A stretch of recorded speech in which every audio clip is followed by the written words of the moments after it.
কুসুম। খবর দেব আমি সুমন, TV9 বাংলা, না দেখলেই নয়।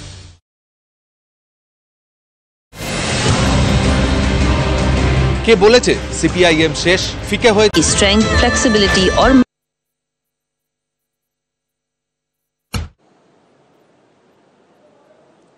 এই মুহূর্তে যে খবর আসছে, প্রয়াত প্রাক্তন মুখ্যমন্ত্রী বুদ্ধদেব ভট্টাচার্য, বাম জামানার শেষ সেনাপতির বয়স হয়েছিল ৮০।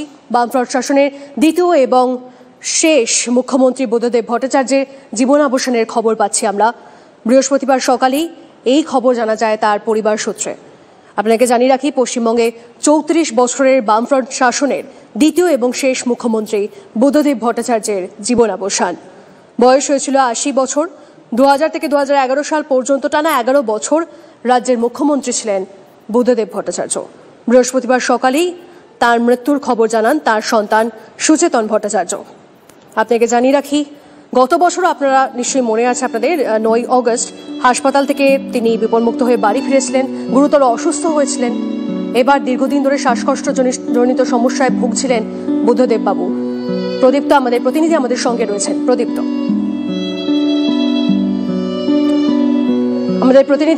আমাদের সঙ্গে রয়েছে। প্রদীপ্তর সঙ্গে কথা বলবো। প্রদীপ্ত, একটা যুগের যেন অবসান, বুদ্ধদেব ভট্টাচার্য প্রয়াত। একেবারেই সে কথা বলা যায়। হলেন রাজ্যের প্রাক্তন মুখ্যমন্ত্রী বুদ্ধদেব ভট্টাচার্য। তিনি বেশ কিছুদিন ধরে শারীরিক অসুস্থতায় ভুগছিলেন আর দীর্ঘদিন তিনি চোখেও ঠিকভাবে দেখতে পাচ্ছিলেন না। মাঝে আগেই তিনি হসপিটালে ভর্তি হয়েছিলেন, দক্ষিণ কলকাতার একটি হসপিটালে। তারপরে কিছুটা শারীরিক অবস্থার উন্নতি হওয়ায় তাকে বাড়িতে ফেরত পাঠানো হয়েছিল। আজ সকাল ৮:২০ নাগাদ বুদ্ধদেব ভট্টাচার্য তিনি মারা যান এবং এই মুহূর্তে সিপিআইএম নেতৃত্ব তাদের বাড়িতে পৌঁছাচ্ছেন এবং মুখ্যমন্ত্রীর তরফ থেকে কিছুক্ষণের মধ্যে শোক বার্তাও আসবে। এবং দীর্ঘদিন ধরেই সিওপিটির সমস্যায় তিনি ভুগছিলেন এবং তার জেরে তাকে বারংবার হসপিটালে ভর্তি করতে হয়েছিল এবং সেই কারণে এবং আমরা দেখেছিলাম যে কোভিড পর্বেও তাকে তিনি যথেষ্ট পরিস্থিতি তার খারাপ হচ্ছিল, বারংবার তাকে হসপিটালাইজ করতে হয়েছিল। সেই পরিস্থিতির মধ্যে তিনি বাড়িতে তাকে ভেন্টিলেশনে প্রয়োজন মতো চিকিৎসকরা রাখতেন। তারপরে আজকে সমস্ত কিছুর শেষে ৮০ বছর বয়সে প্রয়াণ ঘটলো বুদ্ধদেব ভট্টাচার্যের। এবং তুমি যে কথা বললে যে অবশ্যই একটা যুগের অবসান, তার কারণ সিপিআইএম এর ক্ষেত্রে শুধু নয়, এই রাজ্যের রাজনীতিতে বুদ্ধদেব ভট্টাচার্য দীর্ঘদিন ধরেই তার নিজের যে ব্যক্তিত্ব সেটাকে সামনে রেখেই তিনি রাজনীতি যেমন করছিলেন। হয়তো তার যে ২০০৬ সালের পর থেকে ২০১১ সালের মুখ্যমন্ত্রীত্বের পর্বে তাকে নিয়ে বেশ কিছু বিষয় বিতর্ক হয়েছিল, কিন্তু তিনি এই রাজ্যের শিল্পের ক্ষেত্রে। তোমার সঙ্গে কথা বলবো, তবে এই মুহূর্তে আমার আরো এক সহকর্মী তন্ময় প্রামাণিক আমার সঙ্গে রয়েছেন। তন্ময়, তোমার দীর্ঘদিনের সাংবাদিক জীবন আর সেখানে বুদ্ধদেব ভট্টাচার্য তার বিভিন্ন উত্থান পতনের সাক্ষী রয়েছে তুমি। আজ তিনি প্রয়াত হয়েছেন, পাম অ্যাভিনিউয়ের বাড়িতেই তিনি শেষ নিঃশ্বাস ত্যাগ করলেন। একটা যেন যুগের অবসান তার সঙ্গে। দেখো, যুগের অবসান তো অবশ্যই, এবং ধুতি পাঞ্জাবি পরিহিত সারা দেশ চেনে এমন বাঙালি রাজনীতিবিদ বড় বা বাম আন্দোলনের একটা পরিচিত মুখ গোটা দেশের কাছে। সে একেবারে জম্মু কাশ্মীর থেকে কন্যাকুমারী বলো, এদিকে মেঘালয়, মণিপুর, ত্রিপুরা থেকে তুমি ওদিকে পাঞ্জাব সীমান্ত বলো, যারা প্রত্যেকে সাধারণ মানুষ প্রত্যেকে চেনেন এমন একজন বামপন্থী কমিউনিস্ট রাজনীতিবিদ। এবং অবশ্যই আবারও বলছি, ধুতি পাঞ্জাবি পরিহিত বাঙালি রাজনীতিবিদ হিসেবে হয়তো একটা আইকন ছিলেন। সেই আইকনের যুগ শেষ হয়ে গেল, এটা এক। দুই, দীর্ঘদিন তিনি অসুস্থতা জনিত কারণে ভুগছিলেন, সিওপিডি বলা চলে, প্রবল শ্বাসকষ্ট জনিত যে অসুখ, সেই অসুখে ভুগছিলেন। বাড়িতেই একেবারে হাসপাতালের মতো বেডের ব্যবস্থা করা হয়েছিল। তার পারিবারিক চিকিৎসক যারা রয়েছেন তারা যেতেন, মাঝে মধ্যে অসুস্থ হয়ে ভর্তি হতেন। কিন্তু সব মিলিয়ে কোথাও এই সাদা চুলের মানুষটি কিন্তু বাঙালি জনমানুষের সততার প্রতীক, যে শব্দ আমরা বারবার রাজনীতির ক্ষেত্রে ব্যবহার করি, কোথাও বোধহয় সেই কথাটা আজকে বারে বারে ঘুরে ফিরে আসবে। আপোষহীন একজন রাজনীতিবিদ। বাংলাদেশের এই পর্যায়ে আমরা দেখতে পাচ্ছি নেতা নেত্রীরা কিভাবে বড় বড় ফুলে ফেপে উঠেছিলেন। আমরা এই রাজ্যে নানান অভিযোগ পাই, এই দেশে নানান অভিযোগ পাই যে রাজনৈতিক নেতার ছেলেপিলে বা রাজনৈতিক নেতার পরিবার, রাজনৈতিক নেতা তার কোনো ইনকামের জায়গা নেই, কিন্তু বিশাল বিশাল বাড়ি, বিশাল বিশাল গাড়ি, বড় বড় ব্যবসা, কোটি কোটি টাকার বিজনেস। সেই জায়গায় দাঁড়িয়ে বুদ্ধদেব ভট্টাচার্য বাঙালি রাজনীতিবিদ, সকল বাঙালির কাছে শুধু নয় এই দেশে একটা আইকন বলা চলে। সেই যুগটার কিন্তু অবসান হয়ে গেল। 2000 সালের 5ই নভেম্বর তিনি শপথ নিয়েছিলেন মুখ্যমন্ত্রী হিসেবে। তুমি আমাদের সঙ্গে থাকো। এই মুহূর্তে আমরা প্রদীপ ভট্টাচার্য তার সঙ্গে যোগাযোগ করে নিয়েছি। প্রদীপবাবু, প্রয়াত প্রাক্তন মুখ্যমন্ত্রী বুদ্ধদেব ভট্টাচার্য, তিনি বিভিন্ন রাজনীতিবিদদের কাছেও আদর্শ হয়েছিলেন। আপনার সঙ্গে তার কিভাবে দেখা হয়েছিল বা কথা হয়েছিল, বা আর কিছু যদি স্মৃতিচারণ করেন আজকের দিনে? দীর্ঘদিন আমরা একসঙ্গেই ছিলাম, একই কমপ্লেক্সে বাস করছি। তিনি যখন মুখ্যমন্ত্রী ছিলেন, তার আগে তিনি যখন তথ্য সম্প্রসারণ মন্ত্রী ছিলেন, তখন থেকেই তার সঙ্গে আমার গভীর সম্পর্ক ছিল। আমরা একসঙ্গে বাস করলেও আমাদের মধ্যে কোনো মতান্তর হয়নি, মতভেদ হয়নি। উনি ওনার মতো ওনার ফ্ল্যাটে থাকতেন, আমি আমার মতো আমার ফ্ল্যাটে থাকি। মাঝে মধ্যে নিশ্চয়ই দেখা হতো, কথাবার্তা হতো, সৌজন্য বিনিময় হতো। এত দীর্ঘকাল একসঙ্গে থাকাতেও একদিনও তার সঙ্গে আমাদের কোনো বিবাদ হয়নি। আমি রাজনীতি করি, আমি কংগ্রেস করি, উনি সিপিএম পার্টি করেন, উনি থাকেন আমাদের কমপ্লেক্সে, তিনি মুখ্যমন্ত্রী, আমি পশ্চিমবাংলা প্রদেশ কংগ্রেসের সভাপতি। আমি বাংলা বন্ধের ডাক দিয়েছি, বন্ধ হয়েছে। অনেকে ভেবেছিল ভয়ঙ্কর কিছু একটা ঘটবে, কিন্তু দেখা গেল যে রাজনীতির মতভেদ কিন্তু সামাজিক বিন্যাসের ক্ষেত্রে কোন রকমের প্রতিবন্ধকতা তৈরি হয় না। আমরা আমাদের মতো পলিটিক্যাল কাজ করেছি, উনি অ্যাডমিনিস্ট্রেটর হিসেবে তার কাজ করেছেন। সুতরাং তার মধ্যে একটা সার্বজনীন কর্তব্য বোধ ছিল, সেইটা আমাদের খুবই ভালো লাগতো। অপোজিশন পার্টিকে যথেষ্ট গুরুত্ব দিতেন এবং তাদের মর্যাদা দিয়ে তাদের সঙ্গে কথা বলতেন। আমি আজকে সত্যি খুবই সৌভাগ্য। বেশ, অনেক ধন্যবাদ আমাদের সঙ্গে কথা বলার জন্য। কথা বলছিলাম কংগ্রেস নেতা প্রদীপ ভট্টাচার্যের সঙ্গে। প্রয়াত বুদ্ধদেব ভট্টাচার্য আজ সকাল 8:20 পাম অ্যাভিনিউয়ের বাড়িতে শেষ নিঃশ্বাস ত্যাগ করেন প্রাক্তন মুখ্যমন্ত্রী। তার সঙ্গেই একটা যুগের অবসান। পুড়ে যায় জীবন নশ্বর।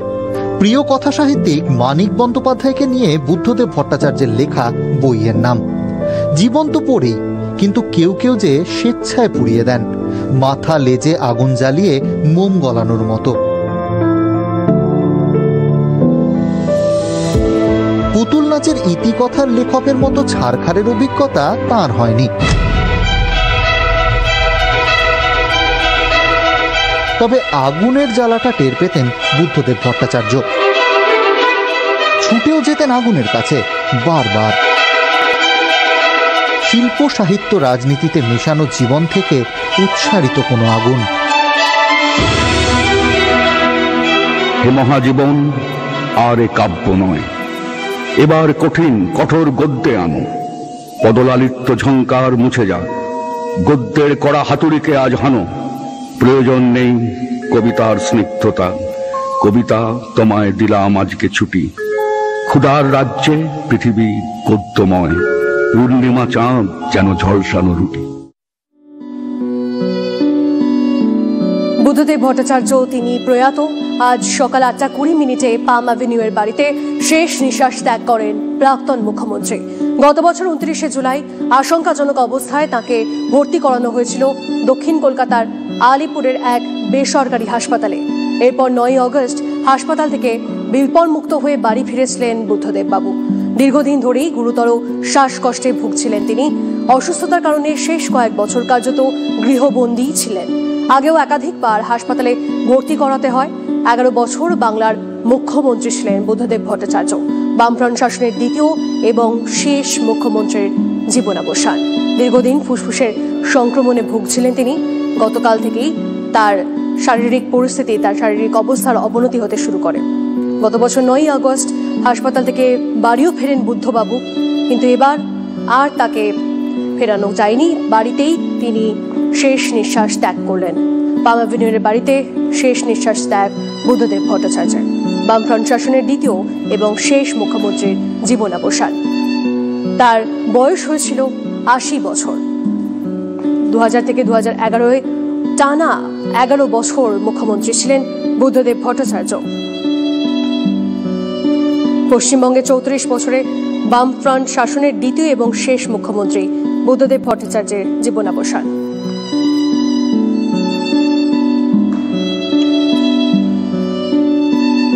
রাজ্যের প্রাক্তন মন্ত্রী কান্তি গাঙ্গুলি এই মুহূর্তে আমাদের সঙ্গে রয়েছেন। কান্তিবাবু, বুদ্ধদেব ভট্টাচার্য তিনি আজ প্রয়াত, তার সঙ্গে সঙ্গে একটা যেন যুগের অবসান, আপনি কিভাবে দেখেছিলেন?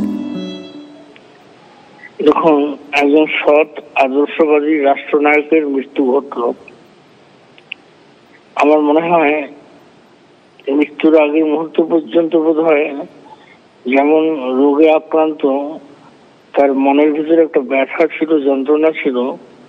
তিনি চেয়েছিলেন বাংলাদেশের, পশ্চিমবাংলার বেকার যুবক যুবতীদের জন্য কর্মসংস্থানের ব্যবস্থা।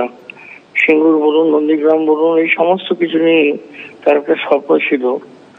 এবং স্লোগানটাও ছিল কৃষি আমাদের ভিত, শিল্প আমাদের ভবিষ্যৎ। সেই শিল্পের ভবিষ্যৎ গড়ার যে পরিকল্পনা তিনি গ্রহণ করেছিলেন এবং শেষ পর্যন্ত তিনি করে উঠতে পারেননি, নানান প্রতিকূলতা বাধার সম্মুখীন হয়ে বোধহয় মৃত্যুর আগে এই যন্ত্রণা তার জীবনে ছিল। বাংলার আশা ভবিষ্যৎ বেকার যুবকদের সর্বনাশ, সিঙ্গুরের পরিণতি যা ঘটেছিল সেখান থেকে শুরু হলো। তারপর থেকে তিনি অসুস্থই ছিলেন, সিওপিডিতে দীর্ঘদিন রোগ ভোগের পরে তার মৃত্যু। স্বাভাবিক কারণে বাংলার রাজনীতি জগতে সৎ আদর্শবান এক নেতার মৃত্যু ঘটনা আমাদের সবাইকে ব্যথা যন্ত্রণা দিচ্ছে। এর থেকে বেশি কিছু বলার মতো এই মুহূর্তে নেই। আমার বিভিন্ন সময় তার সঙ্গে কথা বলার সুযোগ ঘটেছে এবং সবসময় দেখেছি যে বাস্তববাদী সিদ্ধান্ত নিতে তিনি পিছু হতেন না। এবং মন্ত্রিসভা থাকাকালীন প্রধানত আয়লার সময় আমি দেখেছিলাম যে মানবিকতার তিনি দৃষ্টান্ত দেখিয়েছিলেন, সেই দৃষ্টান্ত আমাকে সবসময় প্রেরণা দেয়। আর অন্য সব কাহিনী যা আছে দীর্ঘ রাজনৈতিক জীবনে তার সঙ্গে যতটুকু পরিচয় আমার হয়েছে সে তো স্বল্প পরিসরে টিভিতে বলার মতো নয়। পরবর্তীকালে লিখে সবটা আমার এক্সপ্রেশন, আমার অনুভূতি সব জানাবো। অনেক ধন্যবাদ, অনেক ধন্যবাদ আমাদের সঙ্গে কথা বলার জন্য। কথা বলছিলাম কান্তি গঙ্গোপাধ্যায়ের সঙ্গে, প্রাক্তন মন্ত্রী। এবং আপনাদেরকে জানিয়ে রাখি, প্রয়াত বুদ্ধদেব ভট্টাচার্য আজ সকাল 8:20 পাম অ্যাভিনিউয়ের বাড়িতে শেষ নিঃশ্বাস ত্যাগ করেন প্রাক্তন মুখ্যমন্ত্রী। 2022 সালে পদ্মভূষণ প্রত্যাখ্যান করেন তিনি। দীর্ঘদিন ধরে ফুসফুসের সংক্রমণে ভুগছিলেন বুদ্ধবাবু।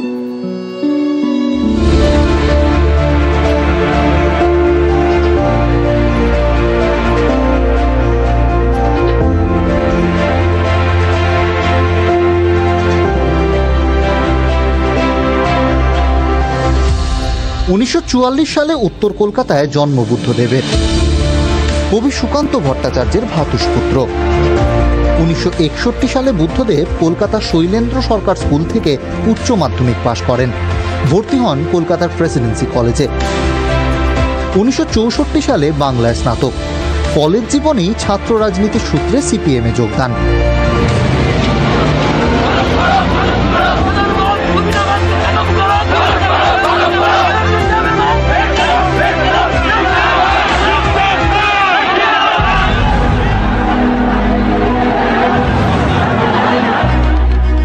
ধীরে ধীরে দলের পশ্চিমবঙ্গ রাজ্য কমিটির সম্পাদক মণ্ডলী, কেন্দ্রীয় কমিটি ও পলিট ব্যুরো সদস্য।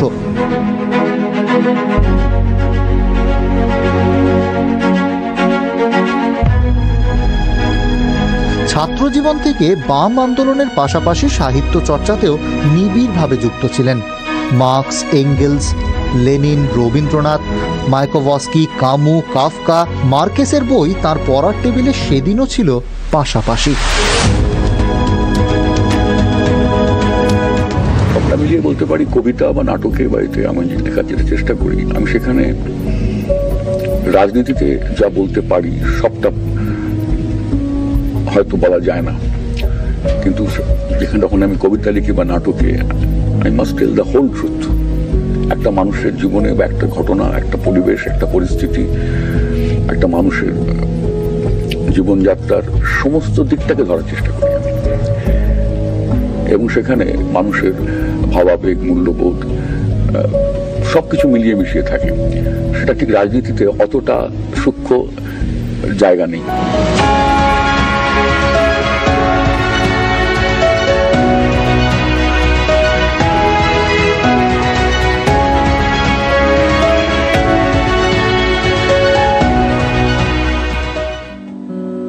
এই মুহূর্তে আমরা যোগাযোগ করে নিয়েছি অশোক ভট্টাচার্য, তার সঙ্গে। অশোকবাবু, দীর্ঘদিন ধরে শ্বাসকষ্টজনিত সমস্যায় ভুগছিলেন বুদ্ধবাবু, আজ তিনি প্রয়াত হয়েছেন। আপনি আপনার রাজনৈতিক জীবনে কিভাবে দেখেছিলেন তাকে?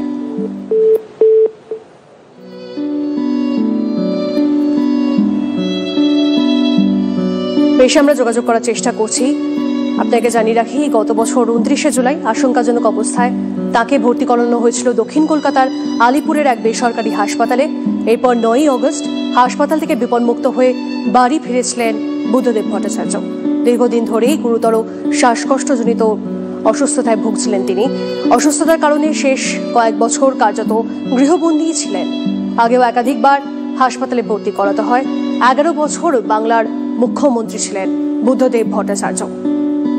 আজ অশোক ভট্টাচার্য, তার সঙ্গে আমরা ফের যোগাযোগ করে নিয়েছি। অশোকবাবু, দীর্ঘদিন ধরে শ্বাসকষ্টজনিত সমস্যায় ভুগছিলেন বুদ্ধদেব বাবু, আজ তিনি প্রয়াত হয়েছেন। আপনি আপনার রাজনৈতিক জীবনে কিভাবে দেখেছিলেন তাকে? আমি কিছুক্ষণ আগে জানতে পারলাম বুদ্ধদা অসুস্থ হলে বারবার করে ফিরে আসতেন এবং আমাদের স্থির বিশ্বাস ছিল বুদ্ধদা যদি কখনো অসুস্থ হন আবার ফিরে আসবেন। সেই বুদ্ধদা আজকে সকালবেলা চলে গেলেন, এটা আমি কিছুদিন মেনে নিতে পারছি না। বুদ্ধদার সঙ্গে বুদ্ধদার মন্ত্রিসভায় ছিলাম, এটাই তো বিষয় না। বুদ্ধদার সঙ্গে আমার একটা বিরাট ব্যক্তিগত সম্পর্ক, পারিবারিক সম্পর্ক। বুদ্ধদা আমাদের বাড়িতেই বুদ্ধদা তখন এসে থাকতেন। অনেক স্মৃতি আছে। বুদ্ধদা আমাকে ভীষণভাবে তার ভালোবাসা পেয়েছি, তার পরামর্শ পেয়েছি এবং অনেক সময় যে ভুল হলে বকাঝকা দিয়েছেন। এইটা আমাদের বাংলার এত বড় ক্ষতি, বিরাট ক্ষতি। এই ক্ষতি আমরা কোনোদিন পূরণ করতে পারবো না। আমি বুদ্ধদার প্রতি আমার শ্রদ্ধা জানাচ্ছি। আমি এখন শিলিগুড়িতে আছি, আমি চেষ্টা করছি আজকের মধ্যে কলকাতা যাওয়া যায় কিনা এবং আমাদের পার্টির সমস্ত সবাইকেই এই সংবাদ জানানো হচ্ছে। তারপরে পার্টি যা সিদ্ধান্ত করবে সেভাবেই পরবর্তীকালে তার শেষকৃত্য সেভাবেই সম্পন্ন হবে। এই ব্যাপারে পার্টি যা করার পার্টি নেতৃবৃন্দ করছে। বেশ, অনেক ধন্যবাদ আমাদের সঙ্গে কথা বলার জন্য। কথা বলছিলাম সিপিএম নেতা অশোক ভট্টাচার্যের সঙ্গে। গতকাল থেকে শারীরিক অবস্থার অবনতি হয় প্রয়াত বুদ্ধদেব ভট্টাচার্য। প্রাক্তন মন্ত্রী সুভাষ নস্কর, তার সঙ্গে আমরা যোগাযোগ করে নিয়েছি। সুভাষবাবু, প্রয়াত বুদ্ধদেব ভট্টাচার্য, আপনি বুদ্ধদেব বাবুকে কিভাবে দেখেছিলেন আপনার রাজনৈতিক জীবনে? বলছি, আমি 1982 সাল থেকে একটানা 2016 পর্যন্ত আমি পশ্চিমবঙ্গ বিধানসভার সদস্য ছিলাম। আমার বিধায়ক জীবনে বুদ্ধবাবুকে যতটা কাছ থেকে না দেখেছি, কিন্তু দুটো টার্মের মন্ত্রিসভার সদস্য হিসাবে বুদ্ধবাবুকে খুব ক্লোজ পেয়েছি, কাছে পেয়েছি। সে অভিজ্ঞতা ভোলার মতো নয়। সবচেয়ে খুব খারাপ অবস্থার দিনে বুদ্ধবাবু পাশে এসেছিলেন যখন আয়লায় বিধ্বস্ত হয়েছিল সুন্দরবন। তিনি নিজে আমাকে প্রথমে না বুঝতে পেরে বলেছিলেন আপনি কাকদ্বীপে চলে যান, সেই রাতেই পৌঁছে গিয়েছিলাম। পরে আবার ফোন করে ডেকেছিলেন, আরে না, আপনার নিজের এলাকা বিধ্বস্ত, কোনো টেলিযোগাযোগ ছিল না, খবর তেমন পাইনি। আবার তিনি জয়নগরে মিটিং ডেকে সবাইকে একত্রিত করে ঝাঁপিয়ে পড়ার নির্দেশ দিয়েছিলেন। চলে এসেছিলেন তিনি গোসবা, সন্দেশখালী, বিভিন্ন বিধ্বস্ত এলাকায় আমাদেরকে ডেকে নিয়ে কাজের নির্দেশ দিয়েছিলেন। বুদ্ধবাবুকে ভোলার মতো নয় যে কটা বছর তিনি পশ্চিমবঙ্গ বিধানসভায় ছিলেন। সৎ, দক্ষ রাজনীতিবিদ, প্রশাসক হিসাবে তাকে মনে রাখার মতো। এবং প্রায় সময় আমরা বিভিন্ন দাবি নিয়ে যখন বুদ্ধবাবুর কাছে যেতাম, রাজ্যের দাবি, দপ্তরের দাবি, বিশেষ করে আয়লায় সুন্দরবনের বাঁধ রক্ষার দাবি নিয়ে যখন গিয়েছিলাম, বুদ্ধবাবু বললেন এ তো অনেক বড় টাকা, 5032 কোটি টাকার 25% টাকা রাজ্যকে দিতে হবে। এক কথায় মেনে নিয়েছিলেন বুদ্ধবাবু এবং সেইভাবে তিনি আলাদা করে কেন্দ্রীয় অর্থমন্ত্রীকে প্রণব মুখার্জিকে চিঠি লিখেছিলেন, আমরা কৃতার্থ, বুদ্ধবাবু রাজ্যকে যেভাবে চালাবার চেষ্টা করেছিলেন আজ খুবই মনে পড়ে তার কথা। তিনি স্মরণযোগ্য, তিনি প্রণম্য ব্যক্তি। অনেক ধন্যবাদ আমাদের সঙ্গে কথা বলার জন্য। কথা বলছিলাম প্রাক্তন মন্ত্রী সুভাষ নস্করের সঙ্গে। এই মুহূর্তে পাম অ্যাভিনিউয়ের সামনে থেকে আমাদের প্রতিনিধি অরিত্র রয়েছেন, সরাসরি অরিত্রর সঙ্গে কথা বলবো। অরিত্র, আজ সকাল 8:20 পাম অ্যাভিনিউয়ের বাড়িতে শেষ নিঃশ্বাস ত্যাগ করেন প্রাক্তন মুখ্যমন্ত্রী। তোমার থেকে জানতে চাইবো এই মুহূর্তে তার বাড়ির সামনে বা বাড়িতে কারা কারা আসছেন, কি পরিস্থিতি সেখানে?